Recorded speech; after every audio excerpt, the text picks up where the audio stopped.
Hello, नमस्कार। कैसे हो आप सभी? कृष्ण स्कूल वर्ल्ड के इस ऑनलाइन प्लेटफॉर्म पर आप सभी का स्वागत है। और प्यारे बच्चों, हम पढ़ रहे थे फ्लेमिंगो बुक का सेकंड चैप्टर। इसका नाम था lost spring, stories of stolen childhood. इसको लिखा था अनीस जंग ने। इसका पहला पार्ट हम पढ़ चुके हैं, जिसमें साहिब आलम की कहानी के बारे में हमने पढ़ लिया था। अब हम इसका सेकंड पार्ट पढ़ने वाले हैं। इसका नाम है I want to drive a car. ये दोनों कहानियां ही ये एक्सेप्ट है, यानी अंश है। किसका है? अनीस जंग की एक किताब है जिसका नाम क्या है? Lost spring, stories of stolen childhood. इस किताब से ये दोनों कहानियां ली गई है। इसमें से एक हमने पिछले वाले लेक्चर में पढ़ी। अब हम आज के लेक्चर में दूसरी वाली कहानी, यानी हमारे इस चैप्टर का सेकंड पार्ट पढ़ने वाले हैं, जिसमें एक लड़के की कहानी है जिसका नाम मुकेश है, और जो फिरोजाबाद शहर में चूड़ियां बनाने का काम करता है, लेकिन उसका सपना कुछ और होता है। वह चाहता है कि वह मोटर मैकेनिक बने और कार चलाए। ये उसका सपना होता है, लेकिन परिस्थितियां ऐसी होती है कि जब वो ऐसी बात करता है तो लोग उस पर विश्वास नहीं करते हैं। लेकिन फिर भी वह आशावान तो है, उसे विश्वास तो है कि वह ऐसा कर सकता है। तो चलिए हम पढ़ना शुरू करते हैं हमारी इस प्यारी सी, बहुत स्वीट सी स्टोरी को। चलिए शुरू करें हम। I want to drive a car. देखो, I want to drive a car हमारे इस सेकंड पार्ट का नाम है I want to drive a car. अगर प्यारे दोस्तों हम बात करें हम चैप्टर की, तो हमारे इस प्यारे से चैप्टर का नाम है लॉस्ट स्प्रिंग। क्या नाम है प्यारे बच्चों? Lost spring, stories of stolen childhood. क्या नाम है प्यारे बच्चों? स्टोरीज ऑफ स्टोलन चाइल्डहुड, ये हमारे इस चैप्टर का नाम है। अब इस, है ना, यानी एक बुक है ना, किसकी बुक है? यानी इसको लिखा है किसने? हमारी राइटर है अनीश जंग। कौन है प्यारे बच्चों? अनीश जंग।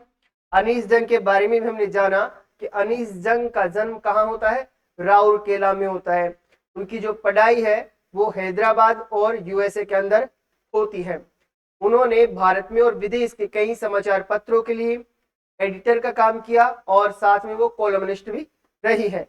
उनकी एक किताब है, का नाम क्या है? The lost spring, stories of stolen childhood. उसके एक्सेप्ट्स हमारे इस चैप्टर में लिए गए हैं। में बचपन के उन कहानियों को शामिल किया है जहां पर बच्चे अपनी आधारभूत सुविधाओं से ही वंचित रह जाते हैं। वैसे ही आज हम वही कहानी, ऐसी ही कहानी पढ़ने वाले हैं जिसका नाम है I want to drive a car. प्यारे साथियों, अगर हम बात करते हैं इस चैप्टर के मेन कैरेक्टर की, तो इस हमारे प्यारे से चैप्टर का मेन कैरेक्टर है दोस्तों, इसका नाम है मुकेश। क्या नाम है? मुकेश। ठीक है, मुकेश एक ये क्या करता है?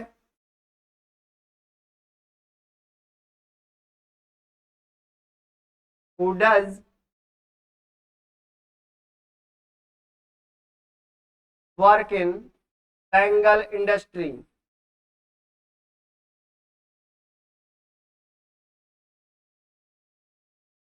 क्योंकि कहाँ काम करता है? बेंगल इंडस्ट्री के अंदर काम करता है मुकेश।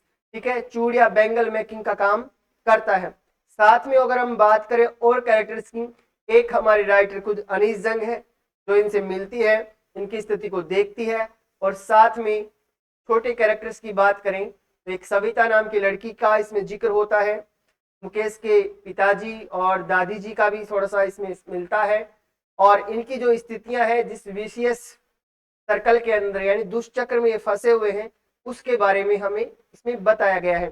तो चलिए हम अब लाइन टू लाइन हमारे इस प्यारे से चैप्टर की एक्सप्लेनेशन देखते हैं, इसका हिंदी अनुवाद देखते हैं।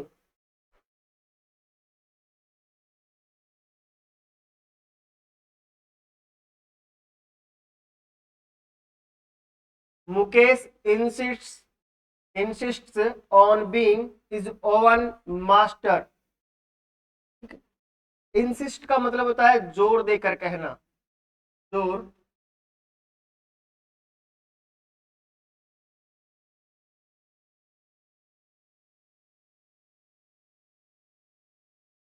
देकर कहना। Mukesh इंसिस्ट्स on being his own master. ठीक है, मुकेश जोर देकर कहता है या अपनी जिद पर अड़ा हुआ है कि वह अपना मास्टर बनना चाहता है, कि वह अपना खुद का मालिक बनना चाहता है। मास्टर का मतलब होता है मालिक, यानी जिसके ऊपर किसी का कोई अधिकार ना हो, जो दबाव ना हो, तब वो आदमी क्या होता है, मास्टर हो जाता है। ओवन का मतलब होता है स्वयं का। तो मुकेश जोर देकर कहता है या जिद पर अड़ा हुआ है कि वह खुद का क्या बनना चाहता है, मालिक बनना चाहता है। और वो कहता है I will be a motor mechanic, he announces. फिर वह जोर से कहता है, देखो एक जोर देकर कहना और एक जोर से कहना, दोनों में फर्क होता है ना। अनाउंसेस का मतलब होता है जोर से कहना, जोर से कहना। जोर से कहता है, क्या कहता है कि I will be a motor mechanic, मैं एक मोटर मैकेनिक बनना चाहता हूं। यानी वह मोटर्स को क्या करना चाहता है, सही करना चाहता है। कौन से मोटर मैकेनिक, कारों का। ठीक, do you know anything about cars, I ask. यहां पर जो आई है वो हमारी राइटर के लिए आया है। किसके लिए आया है, राइटर के लिए। और आस्क यानी पूछना, तो हमारी राइटर उसे पूछती है do you know anything about cars, क्या तुम कारों के बारे में कुछ जानते हो। ये पूछती है कौन, हमारी writer Anees Jung. I will learn to drive a car, he answer. Answer का मतलब आप जानते ही हो क्या होता है, उत्तर देना। क्या होता है, उत्तर देना। तो वह उत्तर देता है, वह यहां पर वह किसके लिए आया है, मुकेश के लिए। किसके लिए आया प्यारे बच्चों, मुकेश के लिए आया है। ठीक है, तो मुकेश उत्तर देता है आई विल यानी आई विल लर्न, मैं सीखूंगा। लर्न यानी क्या होता है, सीखना। लर्न यानी क्या होता है प्यारे बच्चों, सीखना होता है। टू ड्राइव यानी चलाना, एक कार यानी एक कार। तो मनीष उत्तर दे, सॉरी मुकेश उत्तर देता है कि मैं कार चलाना सीखूंगा। Looking straight into my eyes, looking straight यानी सीधा देखना, सीधा देखना। या फिर क्या होता है इसका अर्थ, आंख से आंख मिलाकर कहना, आंख मिलाकर कहना, मिलाकर कहना। इनटू माय आईज यानी लेखिका बता रही है कि मुकेश ने मेरी आंखों में आंखें डालकर या मेरे सामने बिल्कुल सीधा देखकर उसने कहा कि मैं कार चलाना सीखूंगा। ठीक है प्यारे बच्चों, इस स्लाइड में आपको समझ में आया होगा कि मुकेश खुद ही कहता है कि मैं मोटर मैकेनिक बनूंगा। और फिर जब लेखिका ये सुनती है तो वो कहती है कि क्या तुम कारों के बारे में जानते हो। ठीक है, तो वह कहता है कि मैं कार चलाना सीखूंगा। और ये बात वह आंखों में आंखें डालकर कहता है हमारी ओथर अनीस जंग के। ठीक है, चलो आगे।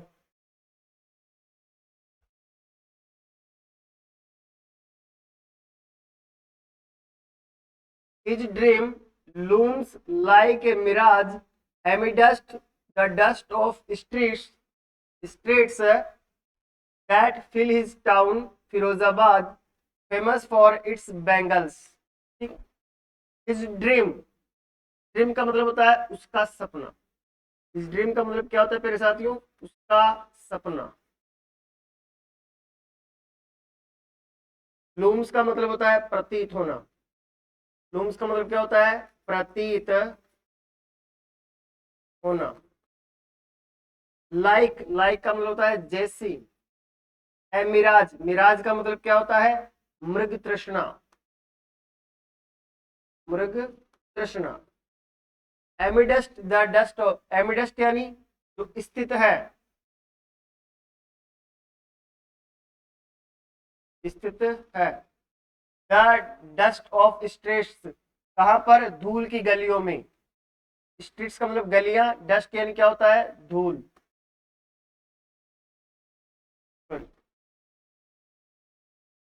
गलियों की धूल है ना,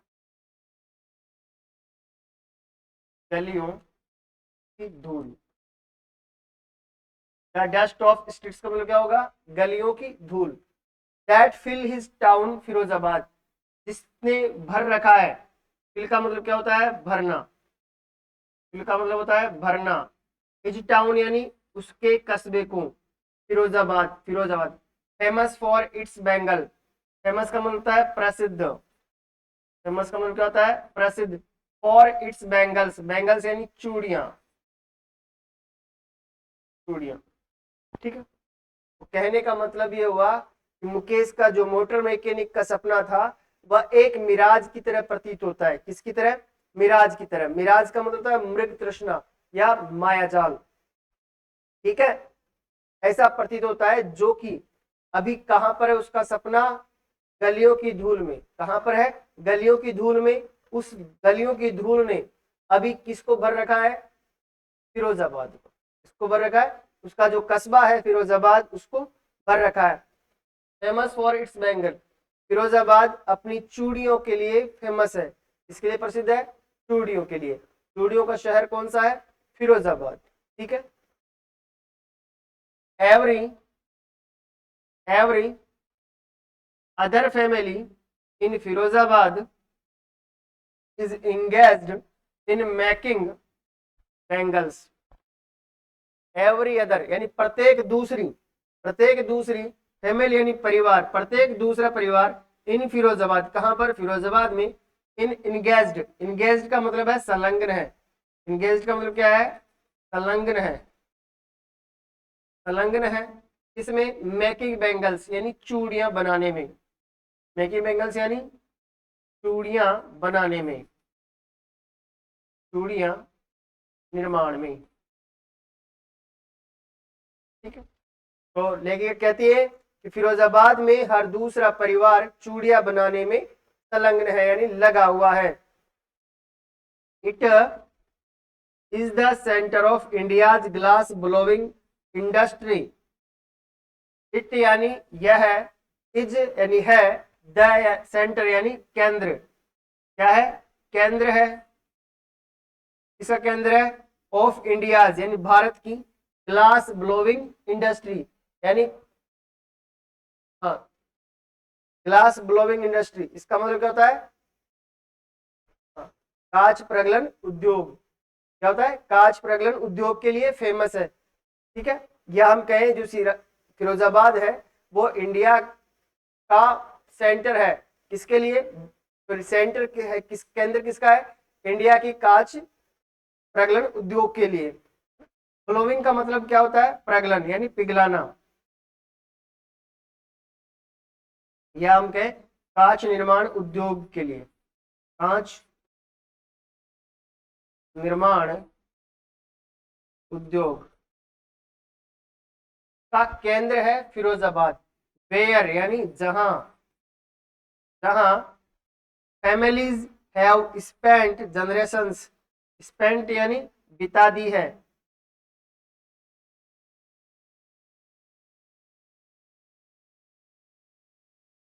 बिता दी है। जनरेशन यानी पीढ़ियां।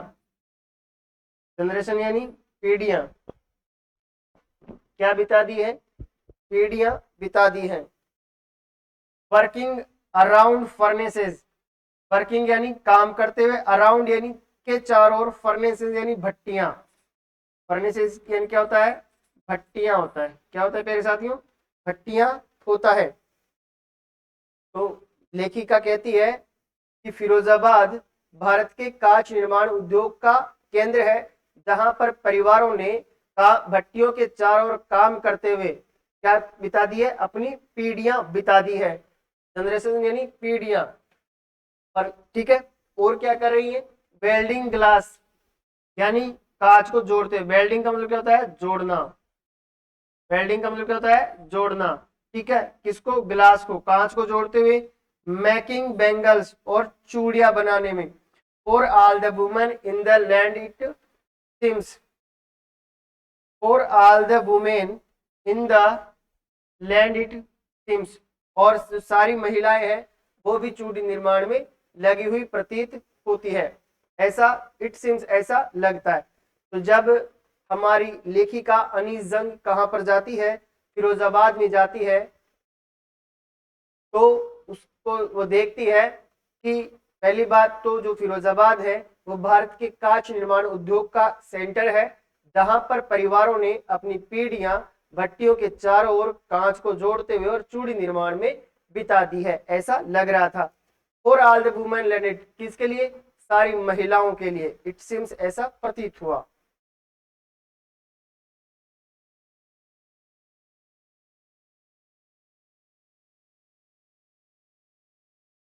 Mukesh family is among them, Mukesh का परिवार भी उनमें से एक है।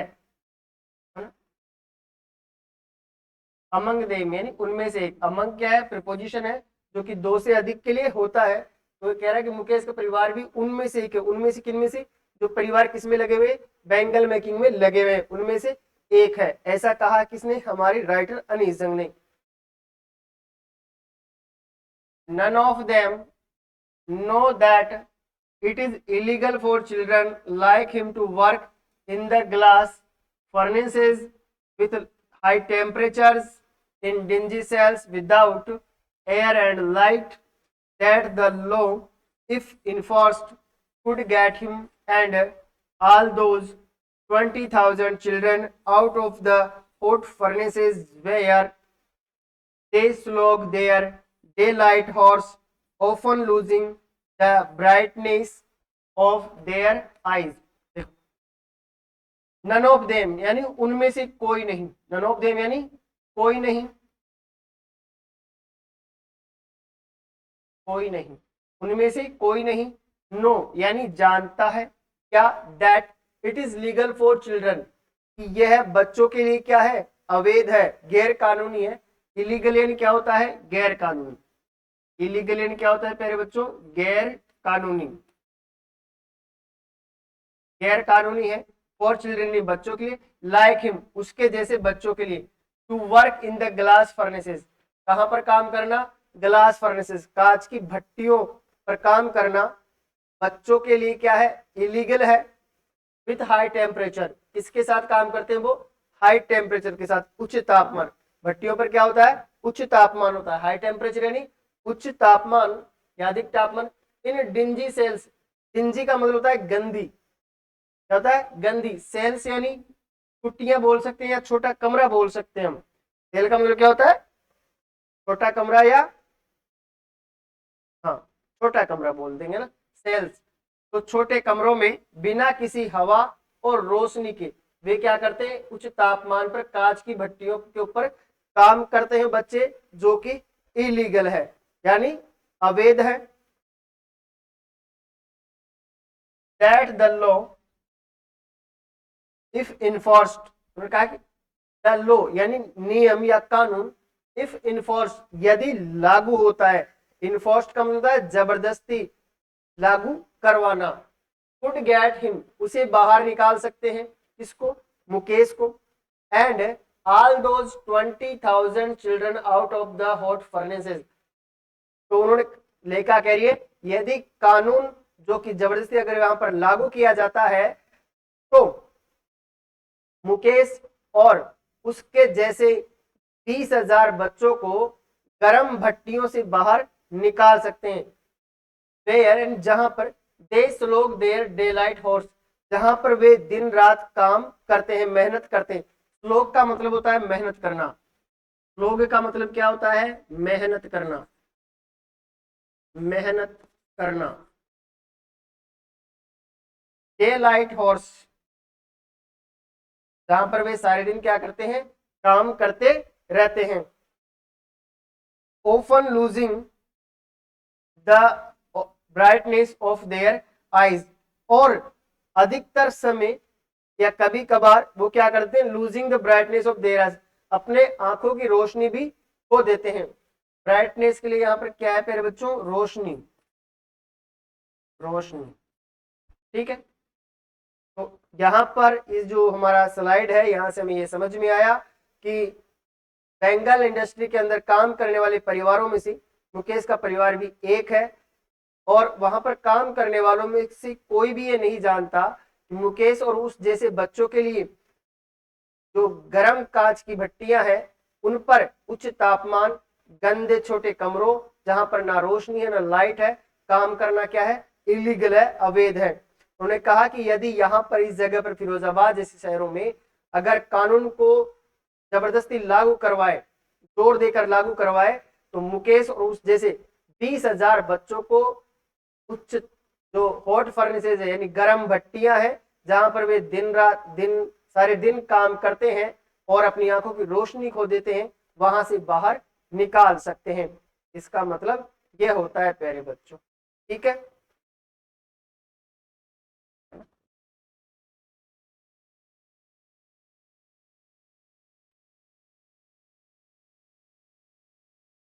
Mukesh eyes beam as volunteers to take me home. Mukesh eyes beam, Mukesh की जो आंखें हैं वो चमक उठी as he volunteers to take me home. As जैसे ही यानी वह, वॉलंटियर्स यानी स्वयं, वॉलंटियर्स यानी स्वयं, टू टेक मी होम मुझे कहाँ ले गया, घर ले गया। टू टेक होम यानी घर ले जाना। मुकेश की आंखें चमक उठी जब वह उसे स्वयं घर ले गया एज ए वॉलंटियर, ठीक है। विच ही प्राउडली से, जिसे वह प्राउडली कहता है यानी गर्व से कहता है, प्राउडली यानी गर्व से, गर्व से। दैट इज बीइंग रिबिल्ट, इसे क्या किया जा रहा है, दोबारा बनाया जा रहा है। मुकेश जब लेखिका को अपने घर ले गया तो उसकी आंखें चमक उठी और वह बड़े गर्व से कहता है कि उनके घर को दोबारा से बनाया जा रहा है। रिबिल्ट का मतलब क्या होता है, दोबारा बनाना या पुनर्निर्माण, पुनः निर्माण, ठीक है। We walk down stinking lanes choked with garbage, past homes that remain hovels with crumbling walls, wobbly doors, no windows, crowded with families of humans and animals coexisting in a primeval state, ठीक है। We walk down sticking lanes, उन्होंने कहा कि हम चलते गए कहां पर, स्टिकिंग लेंस। स्टिकिंग लेंस का मतलब क्या होता है प्यारे बच्चों, बताओ देखिए। हाँ, संकरी गलियां, कहां पर चले गए, स्टिकिंग लेंस यानी संकरी गलियां, संकरी, संकरी लेंस यानी गलियां। वो चलते हुए कहा गए संकरी गलियों से, चोक्ड विथ गार्बेज, जो कि चोक्ड यानी भरी हुई थी, भरी थी, किससे भरी थी, गार्बेज यानी कचरे से। Past homes that remain hovels, और जो घर थे वो अब क्या रह गए थे, केवल हॉवेल्स रह गए थे। क्या रह गए थे प्यारे बच्चों, हॉवेल्स रह गए थे, विथ क्रम्बलिंग वॉल्स, जिनकी जो जिनकी जो दीवारें थी वो क्या कर रही थी, क्रम्बलिंग कर रही थी यानी जर्जर हो चुकी थी। क्रम्बलिंग का मतलब क्या है, जर्जर हो जाना या चरमराना, डगमगाना। वोबली डोर्स, और उनके जो दरवाजे हैं वो भी क्या थे, डगमगा रहे थे, अस्थिर थे। वोबली डोर्स, वोबली का मतलब क्या होगा, अस्थिर या डगमगाते, अस्थिर या क्या होता है, डगमगाते। नो विंडोज, कोई खिड़कियां नहीं थी। Crowded with families of humans, और लोगों के परिवार थे जिनकी भीड़ थी वहां पर। And animals coexisting in a primal stage, और जो जानवर थे वो भी कोएग्जिस्टिंग थे यानी सह अस्तित्व रखते थे, इन ए प्राइमेवल स्टेट, प्राचीन अवस्था में। प्राइमेवल यानी प्राचीन, स्टेट यानी अवस्था, ठीक है। को एग्जिस्टिंग यानी साथ रहते थे, साथ रहना, साथ रहना। ठीक है, तो यहाँ पर यह है, लेखिका बता रही है कि जब मुकेश मुझे अपने घर लेके जा रहा था तो मैंने देखा कि हम संकरी गली से होकर गुजर रहे हैं जो कि गार्बेज यानी कचरे से भरी हुई थी, और जो पुराने घर थे वो अब केवल और केवल क्या रह गए थे, जर्जर रह गए थे, और उनकी जो दीवारें थी वो कैसी हो रही थी, चरमरा रही थी, यानी वो भी काफी जर्जर हो चुकी थी, है ना। उनके दरवाजे अस्थिर थे यानी टूटने वाले थे, उन घरों में कोई खिड़कियां नहीं थी, और लेकिन जो घर थे वो सारे के सारे परिवारों की भीड़ से भरे हुए थे, यानी परिवारों की ज्यादा संख्या थी उनमें रहने वाले लोगों की, और उन्हीं के साथ आदिम यानी प्राचीन अवस्था में जानवर भी रहते थे उस स्थिति में। ठीक है, ऐसा कहा किसने, हमारी लेखिका अनीस जंग ने। ठीक है प्यारे बच्चों, चलो आगे।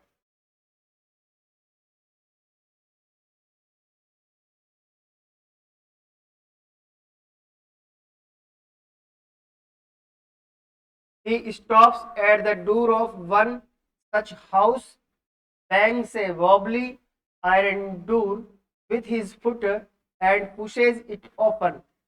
He stops, वह रुक गया at the door of one such house, उनमें से एक मकान के दरवाजे पर वह रुक गया। ठीक है, बैंग्स ए wobbly iron door, और उसने बैंग्स, बैंग्स का मतलब होता है प्यारे दोस्तों जोर से पटकना, और उसने यानी धड़ाम से बंद करता है, वह जोर से पटकता है किसको, एक वोबली आयरन डोर को, एक डगमगाते लोहे के दरवाजे को विद फुट, अपने पाँव से। ठीक है, यानी अपने पाँव से क्या करता है, एक आयरन का जो डोर होता है उससे लात मारता है। ठीक है, एंड पुशेज इट ओपन, और उसे खोलने के लिए धक्का मारता है, खोलने के लिए क्या करता है, धक्का मारता। पुशेज का मतलब क्या होता है, धक्का मारना। We enter a, we enter a half built shack, we यानी हमने, एंटर यानी प्रवेश किया, हाफ बिल्ट यानी आधे बने, हाफ बिल्ट का मतलब आधे बने या अर्ध निर्मित हम बोलेंगे इसे, अर्ध निर्मित। एक का मतलब होता है झोपड़ी,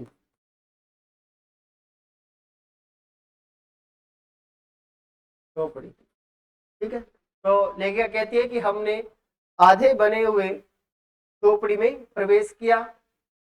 इन वन पार्ट ऑफ इट, यानी उसका एक भाग, किसका, झोपड़ी का। Test with dead grass, test का मतलब होता है प्यारे बच्चों ढका हुआ, ढका हुआ। With dead grass, dead grass का मतलब है सूखी घास, सूखी घास। लेकिन कहती है कि हमने इस अर्धनिर्मित झोपड़ी में प्रवेश किया था, उसका एक हिस्सा किससे ढका हुआ है, सूखी घास से ढका हुआ है। थेस्ट का मतलब होता है ढका हुआ।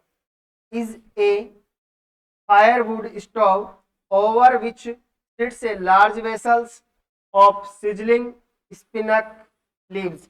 उन्होंने कहा कि वहां पर एक फायरवुड यानी लोहे, लकड़ी से जलने वाला क्या था, स्टोव रखा हुआ था, हाँ लकड़ी वाला स्टोव वहां पर रखा हुआ था, ओवर विच जिसके ऊपर सिट्स ए लार्ज वेसल्स, जहां पर एक बड़ा बर्तन रखा हुआ था, ऑफ सिजलिंग स्पिनक लीव्स, और उसमें सिजलिंग यानी उबल रही थी, सिजलिंग यानी सॉरी, हाँ उबलना नहीं सॉरी, चटपटाने की आवाज आना, क्या होता है, चटपटाने की आवाज आना। स्पिनिक लीव्स, उसमें जो पालक है, ठीक है, उसकी पत्तियां अब क्या कर रही थी, सिजलिंग कर रही थी, चटपटा रही थी, आवाज आ रही थी उसकी, यानी वो उबल रहा था, बॉईल हो गया था। ठीक है, हाँ आगे चलो।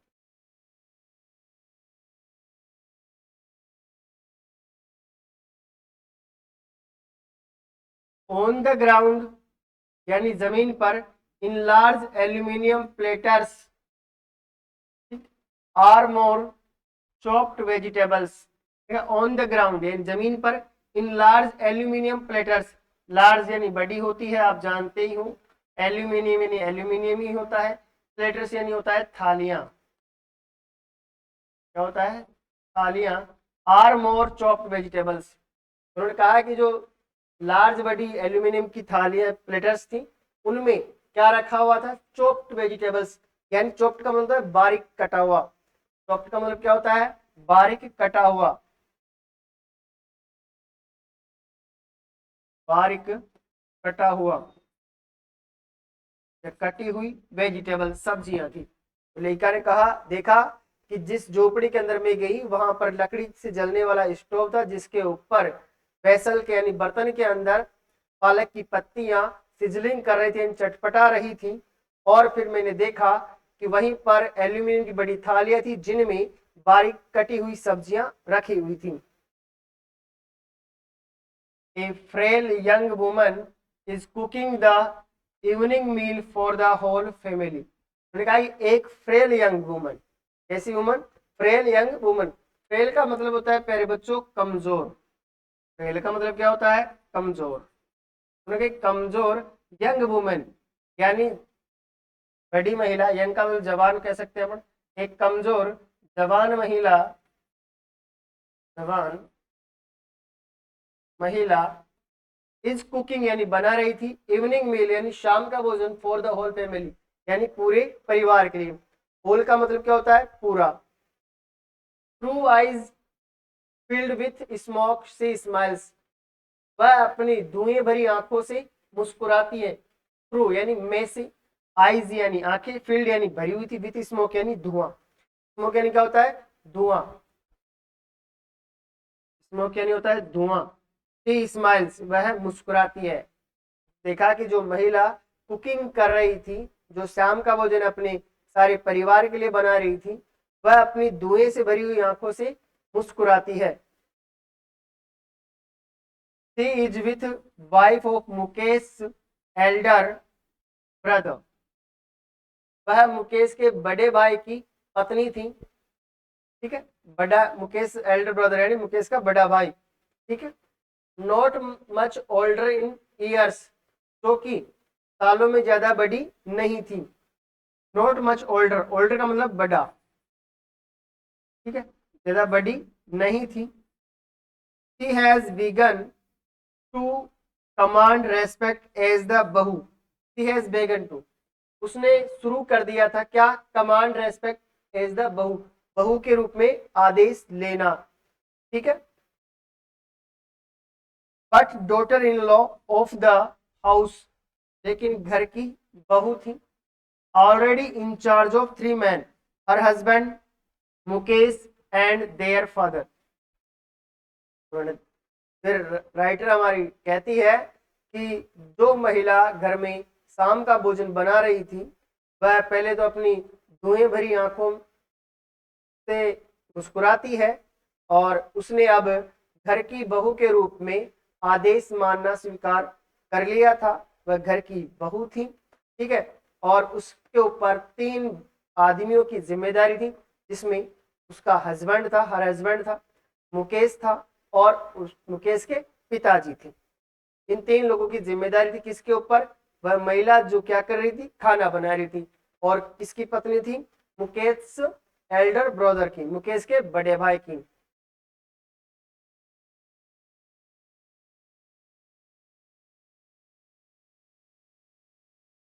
When the older man enters, यानी जब बड़े आदमी ने प्रवेश किया, आता है, अंदर आता है। द ओल्डर यानी वृद्ध व्यक्ति, वृद्ध व्यक्ति या उससे बड़ा व्यक्ति अंदर आता है, प्रवेश करता है। She gently withdraws behind the broken wall and brings her veil closer to her face। She gently, gentle यानी ढंग से, ढंग से या अच्छे तरीके से।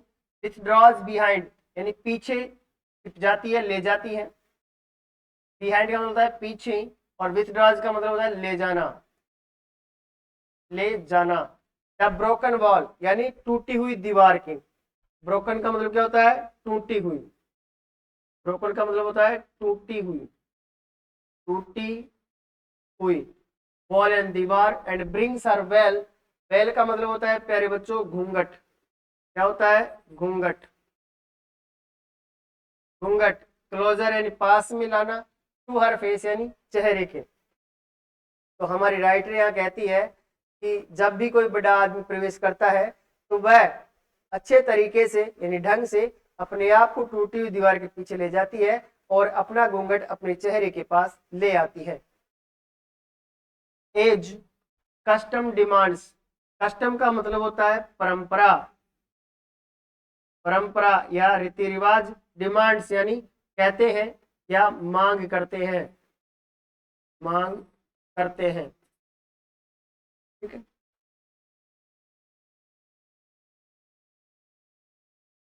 करते हैं। ठीक है, यानी एज कस्टम डिमांड्स यानी परंपरा के अनुसार daughters in law must veil their faces before male elders, यानी डॉटर इन लॉ जो होती है, बहू जो होती है, मस्ट वेल यानी घूंघट करती है, वेल यानी घूंघट करना होता है, देयर फेसेज यानी चेहरे के ऊपर, बिफोर मेल एल्डर्स जिनके सामने, जो पुरुष बड़े पुरुष होते हैं उनके सामने। बिफोर का मतलब क्या है कि सामने, मेल एल्डर से, मेल का मतलब पुरुष, एल्डर से बड़े। In this case the older is an impoverished bangle maker, और इस मामले में, इन दिस केस यानी इस मामले में जो बड़ा आदमी है, एल्डर है, वो क्या है, इम्पावरिस्ड बेंगल मेकर है। यानी इम्पावरिस्ड का मतलब होता है गरीब, इम्पावरिस्ड का मतलब क्या होता है, गरीब या दरिद्र। बेंगल मेकर यानी चूड़ी निर्माता, चूड़ी निर्माता क्या है, चूड़ी निर्माता है। मामले में जो बड़ा आदमी है वो क्या है, एक गरीब चूड़ी निर्माता है। ठीक है, चलो आगे।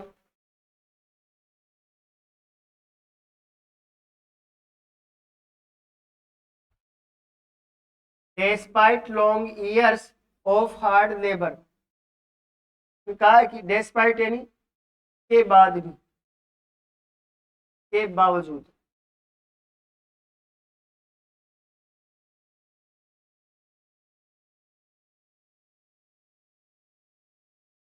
इसके long years of hard labour यानी सालों की कठिन मेहनत के बाद, सालों की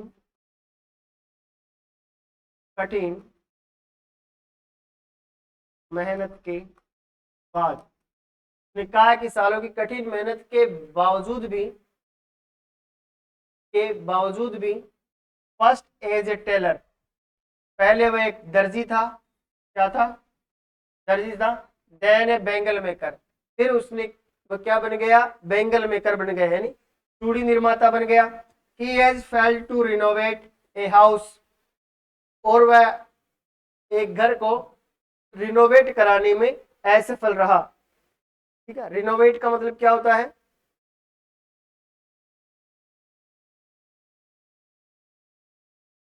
हाँ, सुसज्जित करना ना, रिनोवेट का मतलब क्या होता है, सुसज्जित करने में, या उसको मतलब, रिनोवेट का मतलब हम कह सकते हैं कि पुनर्निर्माण भी बोल सकते हैं ना, रिनोवेट करवाने में वो कह रहा है असफल रहा। Send his two sons to school, और क्या किया उसने, अपने दो बेटों को स्कूल भेजा। All he has manage to do is teach them what he knows, sorry, अरे ये पहले वाली जो लाइन, इसको समझो पहले ना। He has failed to renovate a house, उसने कहा कि वह घर को रिनोवेट कराने में असफल रहा, और साथ में वो फेल रहा किसमें, send his two sons to school, अपने दोनों बेटों को स्कूल भी नहीं भेज सका। All he has manage to do, और वह जो मैनेज कर सका था, जो मैनेज उसने किया वो था is teach them what he knows, वह केवल इतनी व्यवस्था कर सका था, और यह केवल इतना सिखा सकता था जितना वह जानता था। यानी लेखक कहती कि जिस बड़े आदमी से मैं मिली जो कि गरीब चूड़ी बनाने वाला था, वह पहले एक दर्जी था, बाद में उसने चूड़ी बनाना सीखा। वह अपने घर को रिनोवेट नहीं कर सका, साथ अपने दो बेटों को स्कूल नहीं भेज सका, और वह केवल इतना कर सका कि वह उनको चूड़ी बनाने की कला सिखा सका जिसे वह जानता था। The art of making bangles, यानी आर्ट का मतलब क्या है प्यारे बच्चों, कला। ठीक है, हाँ, मेकिंग बैंगल्स यानी चूड़ी निर्माण की, चूड़ी निर्माण।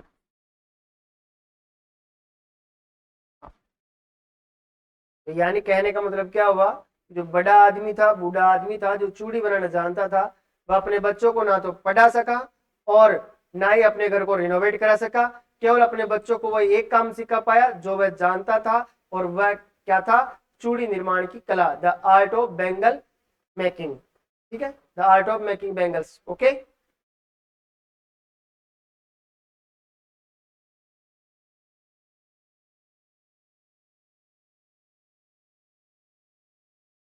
if it is karma, if it his karma, his destiny, says Mukesh's grandmother, who has watched her own husband go blind with the dust from polishing the glass of bangles.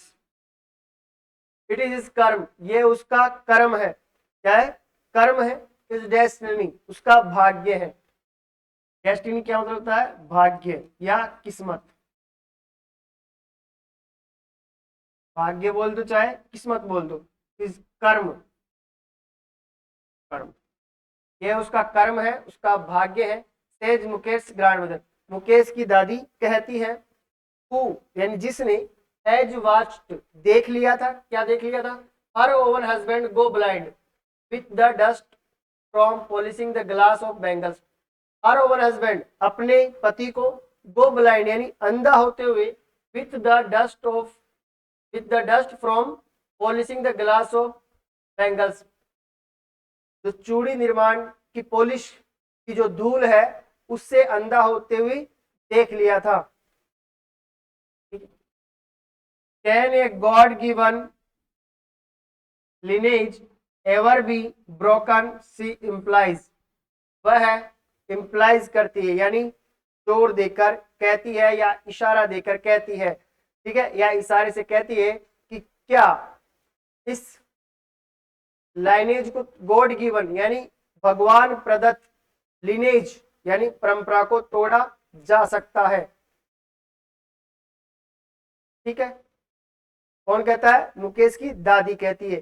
देखो, जब सारी बातें चल रही थी तो बीच में कौन बोलता है, मुकेश की दादी बोलती है, जो ये कहती है कि ये उनका कर्म है, ये उनकी डेस्टिनी है, और उन्होंने अपने पति को क्या देखा था, कांच की चूड़ियों की पॉलिश से, की धूल से अंधा होते हुए देख लिया था, और वह इशारे में समझाती है कि क्या इस भगवान प्रदत्त लिनेज या रेखा को तोड़ा जा सकता है। ठीक है,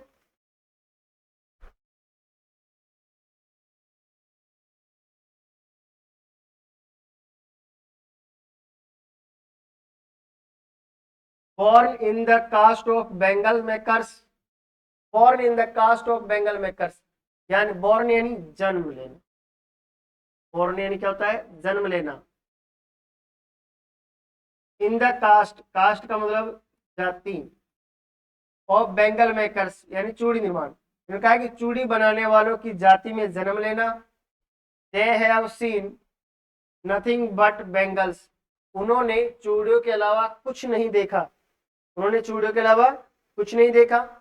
इन द हाउस अपने घर में, इन द यार्ड आंगन में, इन एवरी अदर हाउस प्रत्येक दूसरे मकान में, एवरी अदर यार्ड प्रत्येक दूसरे आंगन में, every street in Firozabad Firozabad की प्रत्येक गली में। उन्होंने कहा कि इसने चूड़ी बनाने वाले की जाति में जन्म लिया है, उसने चूड़ी के अलावा कुछ नहीं देखा।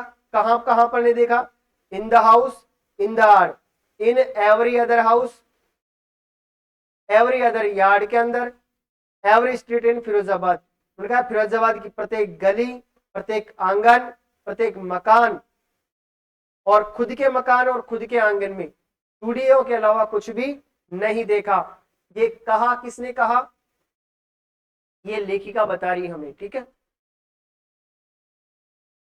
Spirals of bangles, sunny gold, paddy green, royal blue, pink, purple, every colour born out of the 7 colors of the rainbow lie in mounds in uncamped yards are piled on four-wheeled handcraft carts pushed by young men along the narrow lanes of the shanty towns। ठीक है, आगे क्या कहती है हमारे यहाँ, spirals of bangles. Spirals यानी सर्पिलाकार चूड़ियां या सर्पिलाकार के ढेर है ना। स्पाइरल्स ऑफ बेंगल्स, स्पाइरल का मतलब होता है सर्पिलाकार, सर्पिलाकार। देख रहे हैं कि चूड़ियों का सर्पिलाकार, इन सर्पिले आकार की चूड़ियां जिनका रंग कैसा था, सनी गोल्ड। सनी गोल्ड यानी सुनहरा, सनी गोल्ड यानी सुनहरा। पैडी ग्रीन कैसा था, पैडी ग्रीन है ना। पैडी ग्रीन का मतलब होता है चमकीला हरा रंग। पैडी ग्रीन का मतलब क्या होता है, चमकीला हरा रंग, चमकीला हरा रंग। ठीक है, रॉयल ब्लू, रॉयल ब्लू यानी शाही नीला, शाही नीला। पिंक जानते हो आप, गुलाबी, पर्पल, बैंगनी। Every colour born out of the seven colors of the rainbow, और उनके प्रत्येक कलर वहां पर था जो कि रेनबो में होते हैं। यानी इंद्रधनुष के सातों रंगों में से सारे एक रंग की चूड़ियां वहां पर रखी हुई थी सर्पिलाकार में। जैसे जिस सर्प घुंडी लगा के बैठता ना घूमकर, घुमावदार, उन्होंने कहा घुमावदार चूड़ियों के ढेर जिनके रंग कैसे कैसे थे, सनी गोल्ड था, पैडी ग्रीन था, रॉयल ब्लू था, पिंक, पर्पल, एवरी कलर था जो कि किस में पाया जाता है, इंद्रधनुष में पाया जाता है। ठीक है, लाई इन माउंट्स इन अनकैम्प्ड यार्ड्स। लाई यानी पड़े हैं, लाई यानी पड़े हैं, इन माउंट्स यानी ढेर में, इन माउंट्स यानी ढेर में, ढेर में। इन अनकैम्प्ड यार्ड्स, अनकैम्प्ड का मतलब होता है गंदा, अनकैम्प्ड का मतलब होता है गंदा बोल दो, चाहे आप बोल दो क्या, बिखरा हुआ, या बोल दो अस्त व्यस्त। ओके, अनकैम्प्ड को क्या बोल दू, अस्त व्यस्त, अस्त व्यस्त। यार्ड यानी जगह पर। ठीक है, आंगन बोल दे, यार्ड का मतलब क्या होता है, आंगन। ठीक है, उन्होंने कहा कि जो चूड़ियों के जो घुमावदार बंडल थे, ठीक है, वो जो विभिन्न रंग की चूड़ियां थी वो अस्त व्यस्त आंगन में ढेर के रूप में पड़े हुए हैं। Are piled on four wheeled hand carts, और क्या किया जा रहा है, उनको पाइल्ड किया हुआ है, ढेर लगाया हुआ है। किसके ऊपर इकट्ठा किया है, on four wheeled hand cards, हाथ से खींचने वाली चार पहियों वाली गाड़ी के अंदर। हैंड कार्ड्स यानी हाथ से खींचने वाली गाड़ी, हाथ से खींचने वाली गाड़ी। ठीक है, फोर व्हील्ड चार पहियों वाली। By young men along the narrow lanes of the shanty towns. Piled का मतलब होता है ढेर। ठीक है, तो कह रही कि जो चूड़ियां थी जो कि अस्त व्यस्त पड़ी हुई थी, उन चूड़ियों के ढेर किस में लगा रहे थे, वो हाथ से खींचे जाने वाली चार पहियों की गाड़ी में, पुष्ट बाय ये यंग मैन, और उसे खींचा जा रहा था किसके द्वारा, एक यंग मैन के द्वारा।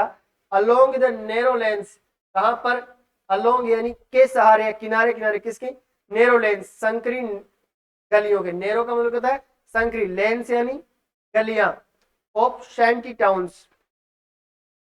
शैंटी का मतलब है झुग्गी झोपड़ियां, झुग्गी झोपड़ी बस्ती।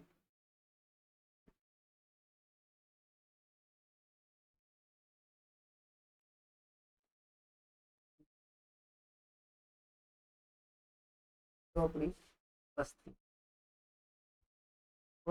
यानी हमारी जो लेखिका वो कह रही है, जो चूड़ियों का ढेर जो कि हाथ से खींचने वाली चार पहियों गाड़ी में लगा गया था, जिसे एक यंग मैन पुष्ट कर रहा था, वो झुग्गी झोपड़ियों की बस्ती की संकरी गलियों से लेकर जा रहा था। ठीक है, इतनी बात समझ में आई, चलो आगे।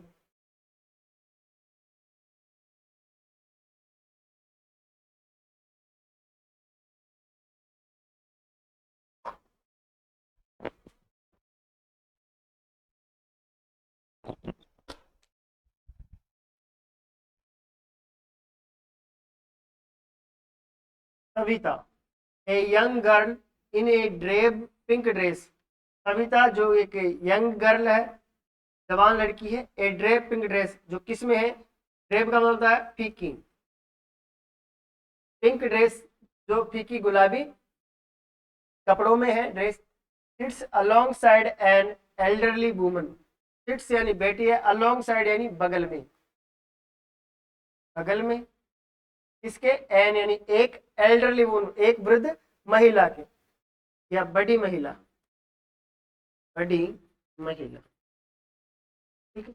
सविता एक जवान लड़की है जिसने फीकी गुलाबी ड्रेस पहन रखी है, वह एक बड़ी महिला के बगल में बैठी है। सोल्डरिंग पीसेज ऑफ ग्लास, जो कि ग्लास के टुकड़ों को सोल्ड कर रही है यानी जोड़ रही है, सोल्डरिंग का मतलब होता है जोड़ना, ठीक है। As her hands move mechanically like the tongs of a machine, ने कहा कि उसके जो हाथ है वो mechanically like the tongs of a machine, machine के जो पुर्जे होते हैं उसकी तरह चल रही होती है, यानी मशीन का जो चिमटा होता है ना, चिमटा, हाँ चिमटा बोल दे, यहाँ पर बोल दे संडासी, ठीक है, उसकी तरह चल रहे होते हैं। I wonder if she knows the sanctity of the bangles she helps make, I wonder मुझे आश्चर्य होता, इफ यदि, शी नोज वह जानती, क्या जानती, सैंक्टिटी, सैंक्टिटी का मतलब होता है प्यारे बच्चों पवित्रता, पवित्रता, यदि वह पवित्रता को जानती, किसकी, ऑफ बेंगल्स यानी चूड़ियों की पवित्रता के बारे में जानती, शी हेल्प्स मैक इसे बनाने में वह क्या कर रही थी, सहायता कर रही थी। इट यह सिंबलाइज यानी प्रतीक है, प्रतीक है एन इंडियन वुमेन्स सुहाग, क्योंकि ये किसका प्रतीक है, एक भारतीय महिला के सुहाग का प्रतीक है। क्या है सुहाग का प्रतीक, बैंगल्स यानी चूड़िया है। ऑस्पिशियसनेस इन मैरिज, ऑस्पिशियसनेस मतलब होता है शुभता यानी अच्छे का, अच्छे का। इन मैरिज यानी शादी में, उन्होंने कहा कि जो चूड़ियां हैं वो भारतीय महिला की सुहाग का प्रतीक है और शादी में शुभता का प्रतीक होती है, इसका शुभता यानी सब काम अच्छे होगा, इस बात का प्रतीक होती है क्या, चूड़ियां, क्या होती है, चूड़ियां। आगे चले,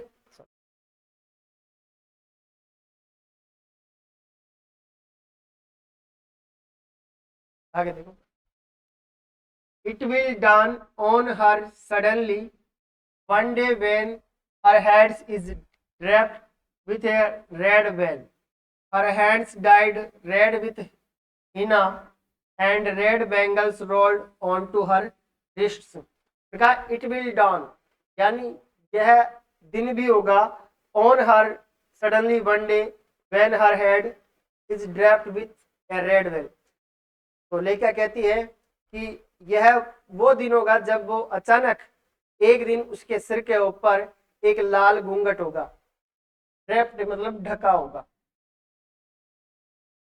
ड्रेप्ड का मतलब होता है ढका होना, ढका होना, किससे ढका होगा, रेड वेल यानी लाल घूंघट से, किससे, लाल घूंघट से, घूंघट से। Suddenly one day when her head यानी उसका सर, उन्होंने कहा कि इट विल डॉन यानी उस दिन सूर्योदय होगा जब उसका सिर एक लाल घूंघट से ढका होगा, ड्रेप्ड का मतलब ढका होना, कवर किया हुआ, okay. Her hands died red with Hina, उसके हाथ लाल रंगे होंगे, किससे, मेहंदी से, उसके हाथ मेहंदी से लाल रंगे होंगे। And red bangles rolled on to her wrist, और लाल चूड़ियां उसके हाथों में गोल गोल घूम रही होगी, रोल्ड हो रही होगी, ठीक है, उसकी कलाइयों में, है ना, रिस्ट का मतलब होता है कलाई, हाथ नहीं, है ना, ओके। चला,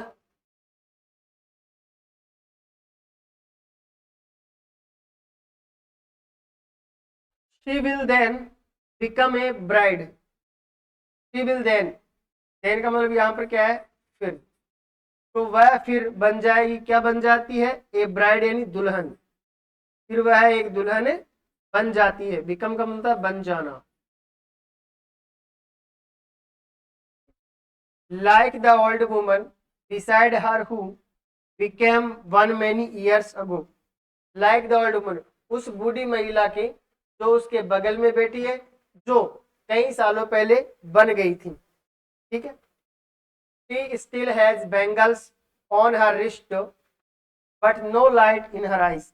तो कहा कि सी, वह still has bangles on her wrist, तो कहा कि उसके कलाई में अभी चूड़ियां हैं, but no light in her eyes, लेकिन उसकी आंखों में कोई चमक नहीं है। नो लाइट का मतलब क्या होता है? चमक। इसकी आंखें कैसी है? उदास है, ग्लूम आईज है उसकी, है ना, ग्लूमी आईज है इस टाइम पे, क्योंकि लाइट नहीं है। लाइट का मतलब चमक नहीं है उसकी आंखों में।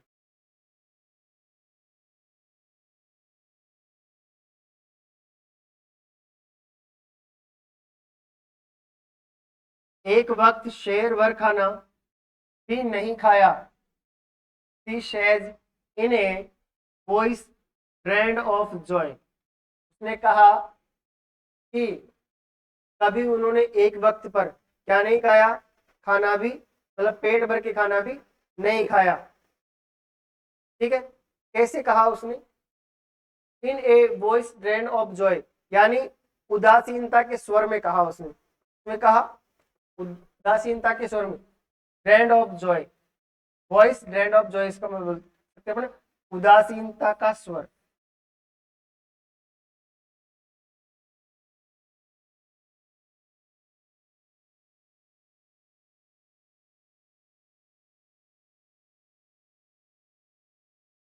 उदासीनता का स्वर।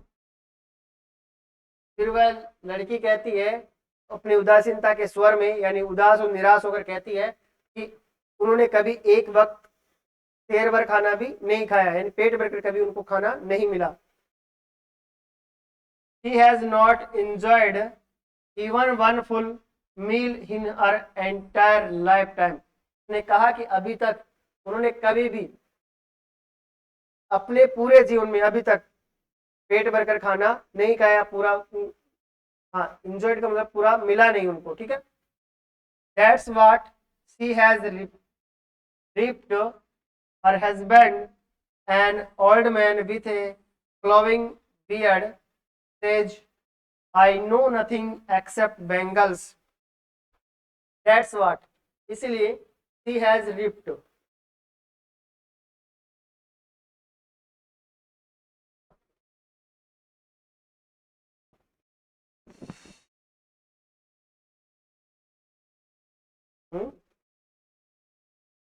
ओके।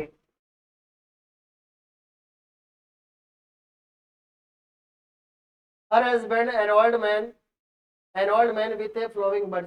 उसके जो पिता, जो पति है, वो क्या है? हाँ, उनकी एक फ्लोइंग दाढ़ी है, यानी जो चेहरा है वो दाढ़ी से भरा हुआ है। तेज, वो कहते हैं आई नो नथिंग एक्सेप्ट बैंगल्स। उन्होंने कहा कि मैं चूड़ी बनाने के अतिरिक्त कुछ भी नहीं जानता। एक्सेप्ट का मतलब होता है के अतिरिक्त, के अतिरिक्त, इसके अतिरिक्त, चूड़ियों के अतिरिक्त कुछ भी नहीं जानता। All I have done is make a house for the family to live in. उन्होंने कहा कि मैं जो कुछ कर पाया अब तक, वो केवल इतना था कि मैं परिवार के रहने के लिए एक मकान बना पाया। कि किसने कहा? उस लड़की के हस्बैंड ने कहा। और जो महिला थी वो बैठी हुई थी, जो पड़ोस में उसके ना बड़ी महिला, उसने कहा ये बात, है ना।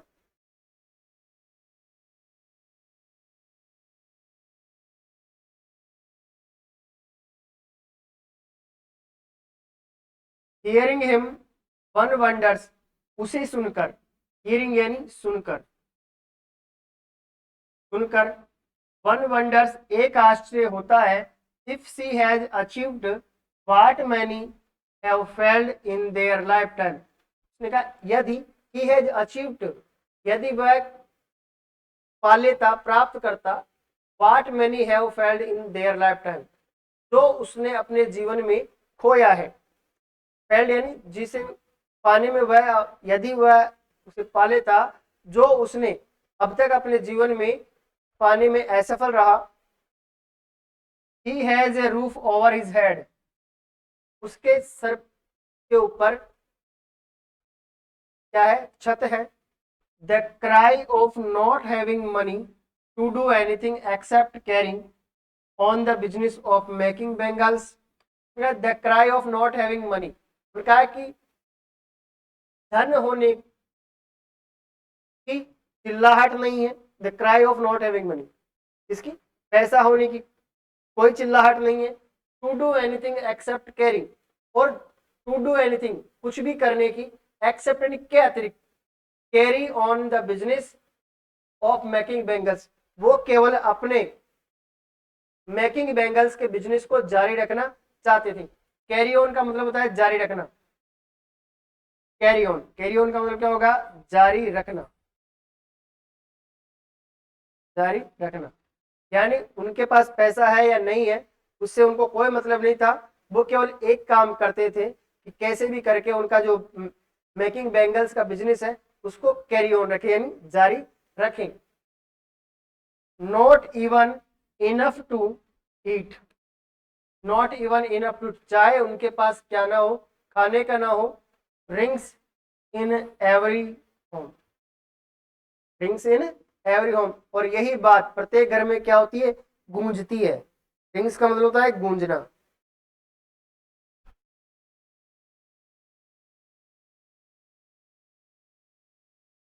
गूंजना। The young man echo the lament of their elders, जो जवान लड़का है, echo the lament of their elders, अपने जो बड़े हैं उनका विलाप गूंजाता है या कहता है। लेमेंट का मतलब होता है विलाप या दुख, ठीक है। ऑफ देयर एल्डर्स यानी उनके बड़ों का, ठीक है। हाँ, एको का मतलब होता है गूंजना या ऊंचे स्वर में, ठीक है। Little has moved with time, और जो छोटे थे वो क्या हो गए, समय के साथ चले गए। इट सिम्स, ऐसा लगता है, इन फिरोजाबाद, कहां पर, Firozabad. Years of mind-numbing toil have killed all initiative and the ability to dream. Years of mind-numbing toil यानी सालों की थका देने वाली मेहनत। माइंड नमिंग का मतलब क्या होता है,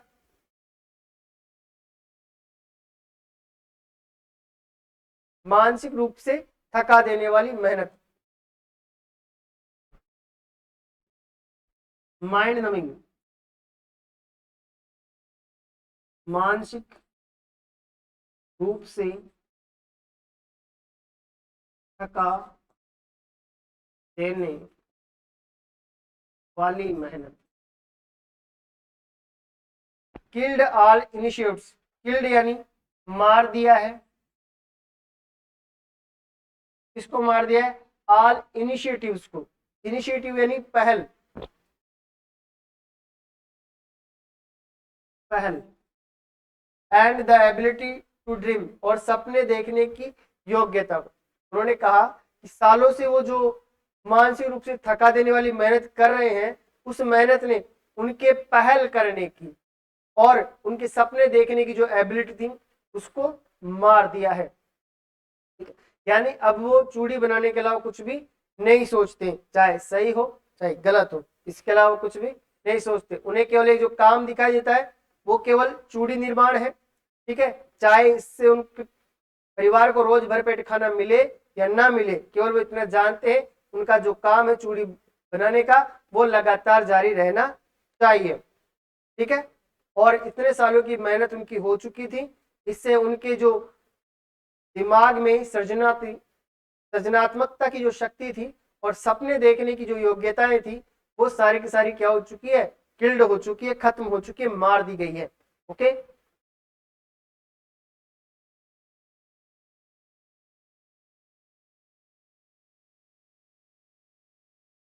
why not organize yourselves into a cooperative?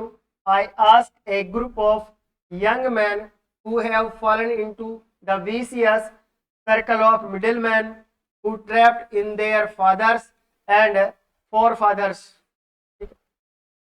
लेखिका कहती आई आस्क, पूछती है, मैं आई आस्क मैं पूछता हूँ, लेखिका पूछती है किसको, a group of young men, जवान लड़कों के एक समूह को, क्या पूछती है, why not organise yourself into a cooperative, तुम अपने आप को एक कोऑपरेटिव यानी सहकारिता में संगठित क्यों नहीं कर लेते।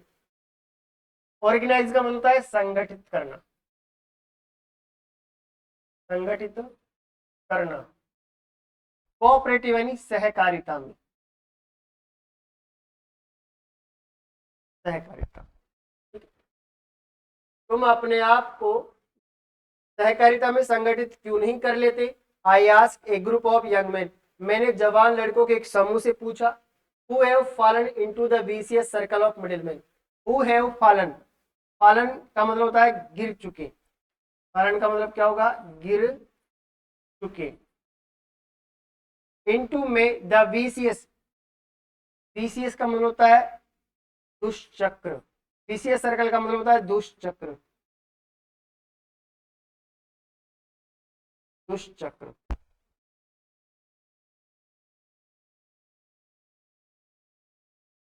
दुष्चक्र ऑफ मिडिलमैन, मिडिलमैन का मतलब होता है बिचौलियन, बिचौलियन, हु ट्रैप्ड, ट्रैप्ड यानी फंसा लिया था, फंसा लिया था, देयर फादर्स उनके पिताजी को, और फोर फादर्स यानी पूर्वजों को, पूर्वजों को, पूर्वजों को। ठीक, तो यहाँ पर हमारी लेखक कह रही है कि मैंने जवान लड़कों के एक समूह से पूछा कि तुम अपने आप को संगठित क्यों नहीं कर लेते, और उन जवान लड़कों के लड़के जो कि बिचौलियों के दुष्चक्र में पड़ चुके थे और जिन्होंने उनके पिताजी और उनके पूर्वजों को भी फंसा लिया था, जाल में फांस लिया था। ट्रैप का मतलब होता है जाल में फंसा लेना या फांस लेना, बात एक ही है ना। ओके, और फादर से यानी पूर्वज होता है। हाँ, even if we get organised, उन्होंने कहा कि यदि हम कभी गेट ऑर्गेनाइज्ड यानी संगठित हो जाए, वी आर वंस, हम एक होंगे, who will be hold by the police, यानी हमें एक साथ, विल बी होल्ड यानी पकड़ लिया जाएगा, होल्ड यानी पकड़ लेना, बाय द पुलिस किसके द्वारा, पुलिस के द्वारा, हमें पुलिस के द्वारा पकड़ लिया जाएगा, बीटन मारा जाएगा, बीटन का यह मतलब होता है मारा जाना, एंड ड्रैग्ड, ड्रैग्ड का मतलब होता है घसीटना,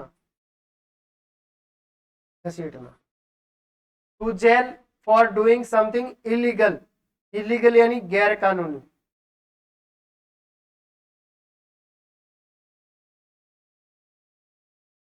गैर कानूनी। जैसे वे कहते हैं कि यदि वे क्या कर ले, खुद को ऑर्गेनाइज कर ले, तो उनको पुलिस, एक एक को पुलिस पकड़ लेगी, उनको मारेगी और घसीटकर जेल में डाल देगी, किसके लिए, इलीगल करने के लिए, इसके लिए गैर कानूनी काम करने के लिए। ऐसा कहा है, कौन कह रहा है, वो लड़के कह रहे हैं, जिनको लेखा ने कहा था कि तुम अपने आप को एक कोऑपरेटिव के अंदर ऑर्गेनाइज क्यों नहीं कर लेते। उन्होंने कहा कि एक तो हम मिडिलमैन्स के बीसीए सर्कल में फंसे हुए, उन्होंने हमारे जो पूर्वज हैं और पिताजी हैं उनको भी फांस लिया था, और यदि कभी हम खुद को ऑर्गेनाइज कर भी ले तो वे पुलिस के द्वारा हमें पकड़वा लेंगे और जो हमें मारेगी, पीटेगी और घसीटकर जेल में डाल देगी किसी गैर कानूनी काम के लिए। ठीक,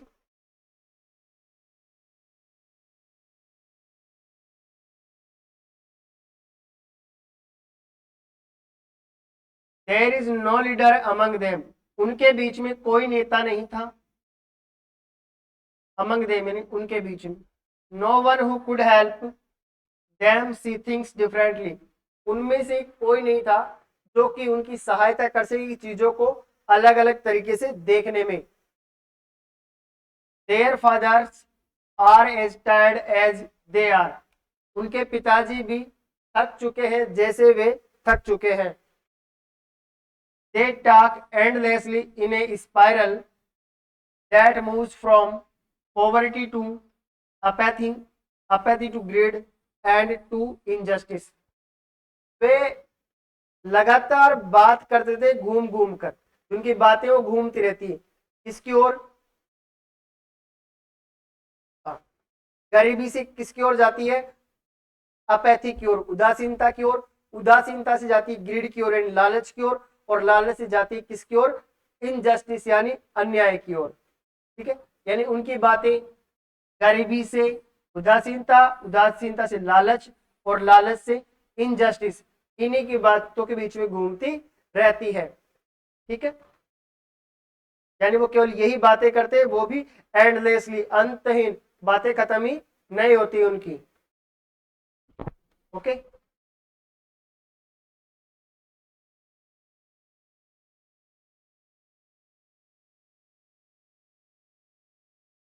लिसनिंग टू देम यानी उनको सुनकर, लिसनिंग यानी सुनकर, देम यानी उनको, आई सी टू डिस्टिंक्ट वर्ड्स, मुझे दो अलग अलग, डिस्टिंक्ट का मतलब क्या होता है, अलग अलग, अलग अलग वर्ल्ड यानी दुनिया, मैं दो दुनिया देखती हूँ, दो अलग अलग दुनिया देखती हूँ। वन ऑफ द फैमिली, एक परिवार की, caught in a web of poverty, burdened by the stigma of caste in which they are born। ने कहा कि एक है जो परिवार का, एक वर्ड जो है परिवार का, जो कि caught in a web poverty, जो कि गरीबी के जाल में जकड़ा हुआ है, burdened by the stigma of caste in which they are born, और उन पर लाद दिया गया है, किसको लाद दिया गया है, कलंक को, उनके जाति के कलंक को उनके ऊपर लाद दिया गया है जिसमें उन्होंने जन्म लिया है। स्टिग्मा का मतलब होता है कलंक, स्टिग्मा का मतलब क्या होता है, कलंक होता है। ठीक है, ऑफ कास्ट यानी जाति का कलंक उनके ऊपर लगा दिया जाता है। बर्डन यानी जबरदस्ती लाद देना या लगा देना, इन विच जिसके अंदर दे आर बोर्न, उनका जन्म हुआ है। The other of BCS circle, और दूसरा जो दुनिया है वो किसकी है, बीसीएस सर्कल की है।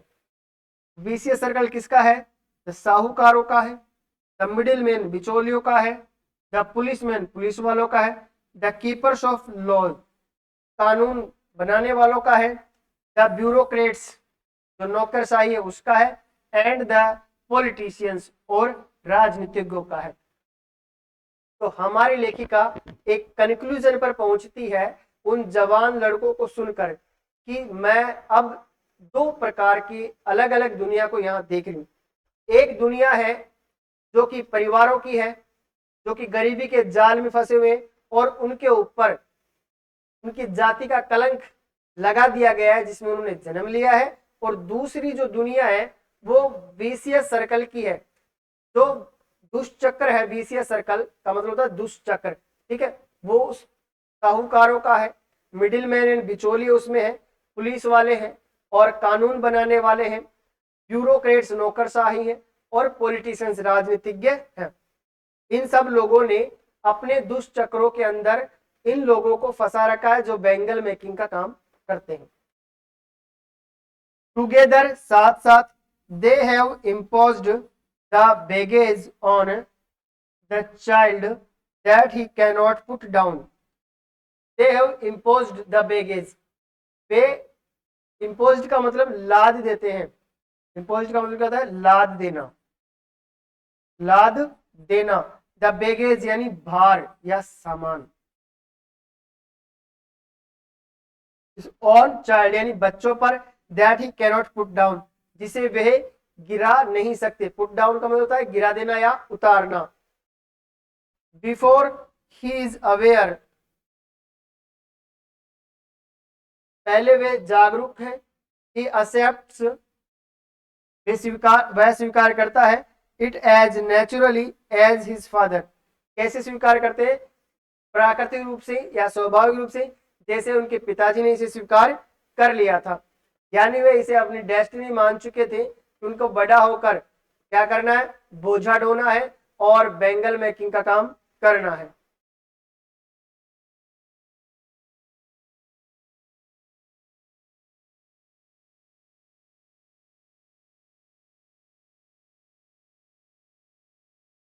To do anything else would mean to dare. To do anything else, उनका एक कुछ भी करने का मतलब होगा साहस। मीन टू डेयर, डेयर का मतलब होता है साहस। क्या होगा, कुछ भी करने का मतलब क्या होगा, साहस होगा। And daring is not part of his growing up. उन्होंने कहा कि जो डेयरिंग है यानी साहस है, हिम्मत, साहस बोल दो चाहे बोल दो इसको क्या, हिम्मत। इज नॉट नहीं है, part of is growing up, उसके बढ़ने का भाग नहीं है। ग्रोविंग अप यानी तरक्की करने का, तरक्की का भाग नहीं है क्या, हिम्मत करना।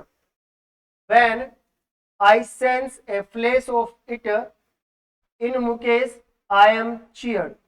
When I sense A flash of it, यदि जब आई सेंस मैं समझती हूं, एस फ्लैश यानी एक चमक, फ्लैश का मतलब क्या है, चमक,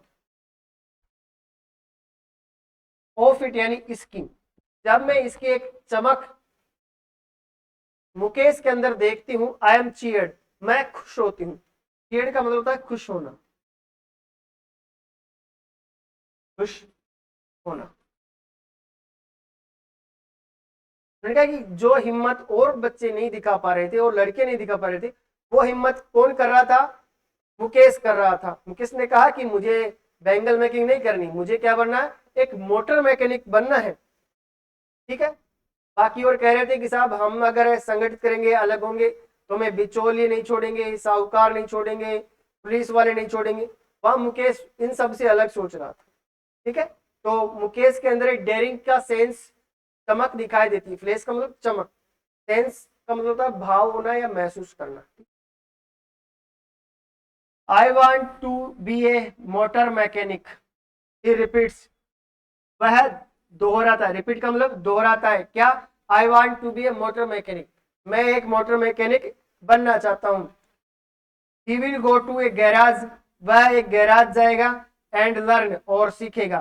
but the garage is long way from his home, लेकिन जो गैराज है वो उसके घर से बहुत दूर है। आई विल वॉक, कहा कि मैं चलूंगा।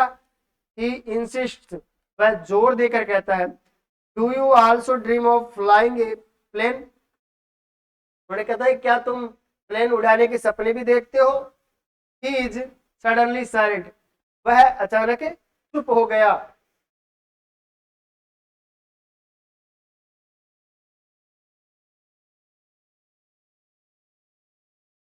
नो नहीं, ही सेज, उसने कहा। स्टेरिंग एट द ग्राउंड, और वह जमीन पर घूरने लगा। स्टेरिंग का मतलब होता है घूरना, घूरना, वह जमीन पर घूरने लगा। इन हिज स्मॉल मरमर, इसमें इन हिज स्मॉल मरमर, अब उसकी छोटी मरमर के अंदर, मरमर का मतलब क्या होता है, कोई बताएगा मुझे।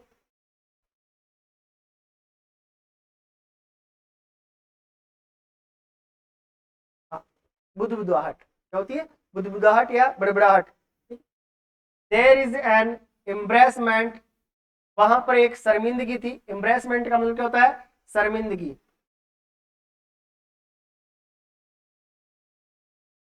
शर्मिंदगी, वहां पर क्या थी, एक शर्मिंदगी है। That has not yet turn into regret, जो कि अभी बदली नहीं है। टर्न का मतलब होता है बदलना या परिवर्तित होना, बदली नहीं है। किस में नहीं बदली है, रिग्रेट में। रिग्रेट का मतलब होता है दुख, रिग्रेट का मतलब क्या होता है, दुख। अभी किस में नहीं बदली है, वह दुख में नहीं बदली है। इज कंटेंट, वह संतुष्ट है। टू ड्रीम ऑफ कार्स, कारों का सपना देखकर। दैट ही सीज, जिसे वह देखता है। Hurtling down the streets of his town,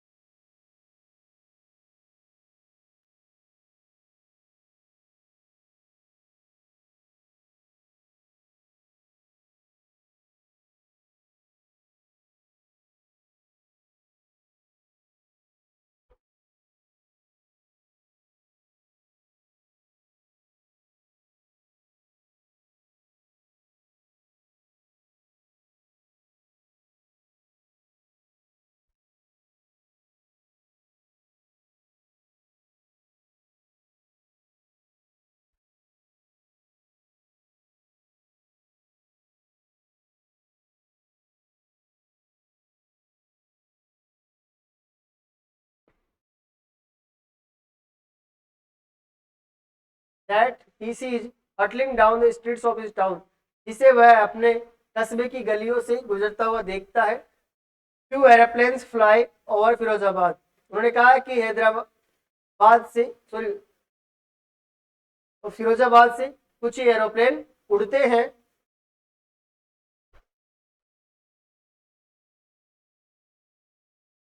इसी के साथ ही हमारा जो चैप्टर है प्यारा सा वो कंप्लीट होता है प्यारे बच्चों। अब हम इसके देखने वाले हैं क्या, एनसीईआरटी के क्वेश्चन। क्या देखेंगे, एनसीईआरटी के क्वेश्चन जो हमारी किताब के अंदर है।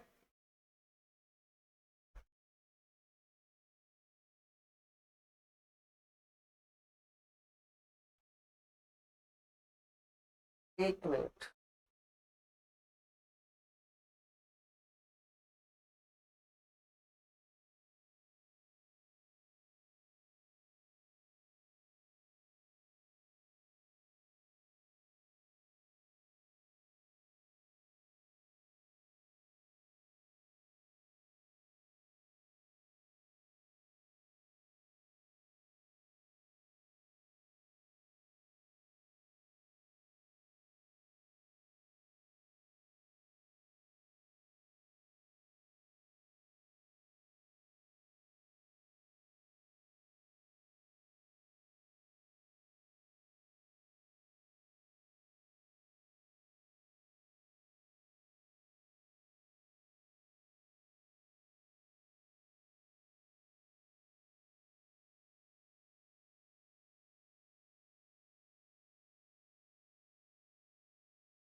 हाँ तो पहला प्रश्न है अपना, what makes the city of Firozabad famous. Firozabad city को किसने फेमस किया या प्रसिद्ध किया। Firozabad is famous for its bangle glowing industry and beautiful bangles. Firozabad is famous यानी फिरोजाबाद प्रसिद्ध है फॉर इट्स यानी इसके लिए, किसके लिए, इट्स यानी इसके, ग्लास ब्लोविंग इंडस्ट्री अपने कांच प्रगलन उद्योग के लिए, एंड ब्यूटीफुल बेंगल्स और खूबसूरत चूड़ियों के लिए।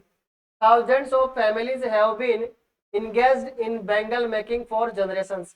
कहा कि हजारों परिवार तो कई पीढ़ियों से बैंगल मेकिंग के अंदर इंगेज्ड यानी संलग्न है, लगे हुए हैं। Supplying bangles across India and abroad, और वो अपने जो बैंगल्स है उसकी सप्लाई दुनिया और अब्रोड यानी विदेश में भी कर रहे हैं। ठीक है, पहला प्रश्न हमारा क्या था कि फिरोजाबाद क्यों प्रसिद्ध है, तो फिरोजाबाद अपनी ग्लास ब्लोविंग इंडस्ट्री के लिए और ब्यूटीफुल बैंगल्स के लिए फेमस था। हजारों परिवारों की कई पीढ़ियां बैंगल मेकिंग में लगी हुई है और वे अपनी चूड़ियों की सप्लाई भारत और विदेश में कर रहे हैं। ठीक है, अगला प्रश्न देखो।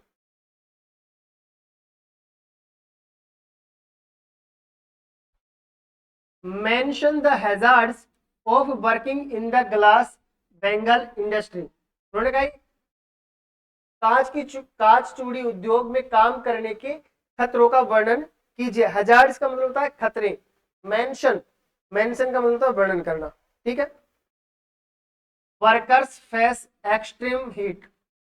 पहला खतरा क्या है, जो कर्मचारी है वो फेस यानी सामना करते हैं किसका, एक्सट्रीम हीट यानी उच्च तापमान का, डस्ट का, धूल का, स्मोक धुएं का, एंड पुअर वेंटिलेशन और खराब हवाओं का। Continuous exposure damage their eyesight, और वे लगातार इससे अपनी आई साइट आंखों की रोशनी खोते रहते हैं।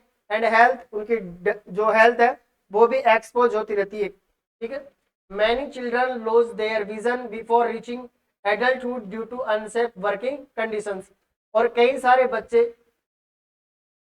अपनी जवानी तक यानी जवान होने से पहले अपने आंखों की रोशनी खो देते हैं, और किसके कारण, अनसेफ वर्किंग कंडीशन के कारण, असुरक्षित कार्य स्थितियों के कारण अपनी जवानी से पहले आंखों की रोशनी को खो देते हैं, विजन यानी दृष्टि को खो देते हैं।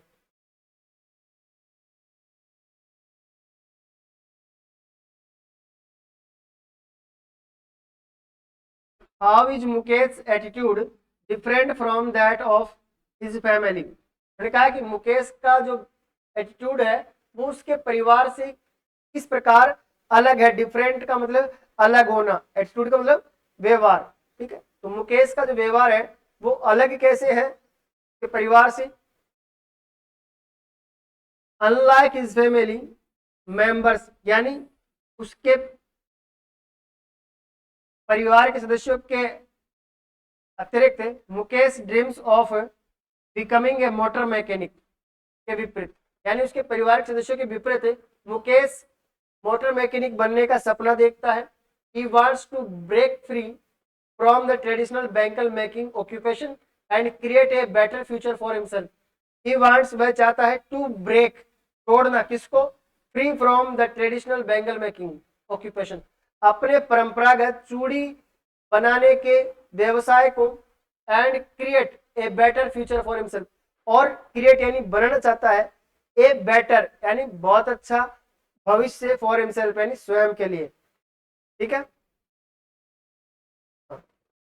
तो मुकेश का व्यवहार है, जहां पर मुकेश का परिवार बैंगल मेकिंग में लगा रहना चाहता है, वहीं मुकेश का सपना है कि वह मोटर मैकेनिक बने और अपने जो पारिवारिक जो व्यवसाय है चूड़ी निर्माण का, वह उसको तोड़ना चाहता है, उसे अलग होना चाहता है और अपने लिए एक सुनहरा भविष्य बनाना चाहता है, ठीक है। आगे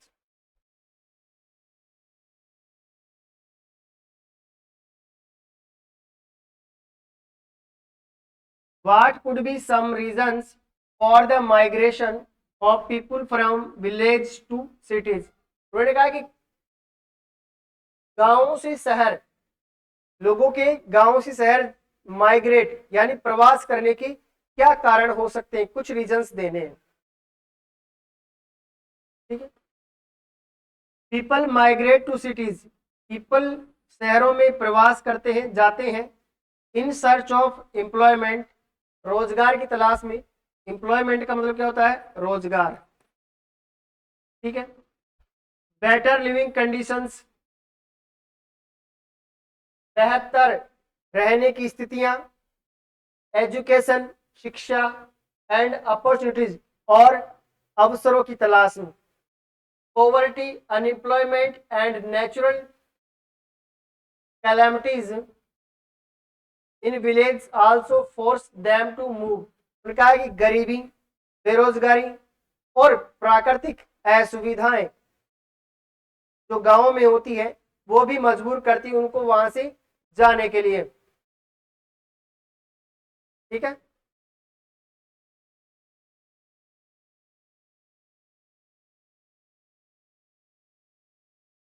अगला प्रश्न है, would you agree that promises made to poor children are rarely kept, why. उन्होंने कहा कि क्या आप इस बात से सहमत हो, promises made to poor children, कि गरीब बच्चों से जो वादे किए जाते हैं आर रेयरली केप्ट, वो कभी कभार ही पूरे होते हैं, क्यों। पहला प्रश्न का जवाब यस, हाँ। Promises made to poor children are often not fulfilled because of social inequality, lack of resources and government negligence. उन्होंने कहा कि जो गरीब बच्चों से वादे किए जाते हैं वो पूरे नहीं किए जाते हैं सामान्यतः, ठीक है। बिकॉज क्योंकि ऑफ सोशल इनइक्वालिटी, सामाजिक असमानता के कारण, लेक ऑफ रिसोर्सेज, संसाधनों की कमी के कारण, एंड गवर्नमेंट नेग्लिजेंस, और सरकारी उपेक्षा के कारण। एज ए रिजल्ट, परिणाम स्वरूप, their dreams and aspirations frequently remain unrealised. परिणाम स्वरूप उनके सपने और उनकी आकांक्षाएं रिमेन अनरियलाइज्ड, फ्रीक्वेंटली लगातार, रिमेन यानी रह जाती है, शेष रह जाती है, अनरियलाइज्ड यानी बिना महसूस की हुई, ठीक है।